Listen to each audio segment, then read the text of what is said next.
judge in Donald Trump's Manhattan case, in which he was convicted of 34 felony counts of falsifying business records, the judge, Juan Merchan, has issued a motion that Trump needs to appear for sentencing either in person or virtually on January 10th, 10 days before his inauguration. And sentencing and recognizing the presidential immunity will likely attach once defendant takes oath of office.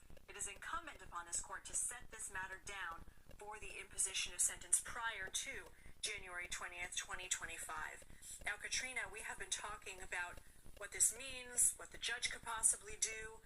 We may reiterate some of that for anybody who's just joining us, but we need to remind everybody that the jury found Trump committed 34 felonies. This was in authorizing reimbursements to Michael Cohen, his former attorney and fixer, who paid $130,000 to adult film star Stormy Daniels before the 2016 election in exchange for her silence about an alleged sexual encounter with Trump.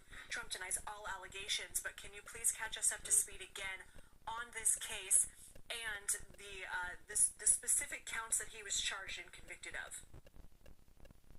Sure. The counts were related to falsification of business records, and they were elevated to felonies by also having an underlying crime. But, another aspect of what the prosecution really tried to hit home during that trial is that covering up this story about Stormy Daniels, keeping it from coming out, they felt could have potentially impacted the results of that 2016 election. So more than just the falsification of documents, they felt that it really could have had an impact on him being elected into office, that's what he was worried about. That's why he wanted to keep Stormy Daniels quiet. And sitting in that courtroom, the prosecution really put on a very, very strong case before that jury, where they made the really grave decision of convicting the first former president.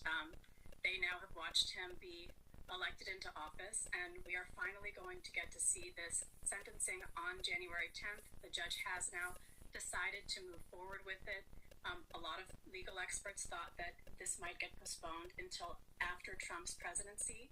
Another significant thing to mention is that once Trump has been sentenced, he can then appeal this conviction. So something that could have happened if this got delayed even more is that Trump would have just been left with this hanging over his head while president as a convicted felon. He will now have whatever this sentence is, but he will be able to then move forward with that appeal process. Katrina, stand by for us if you can as we continue to cover this breaking news. Let's bring in CBS News legal contributor and loyal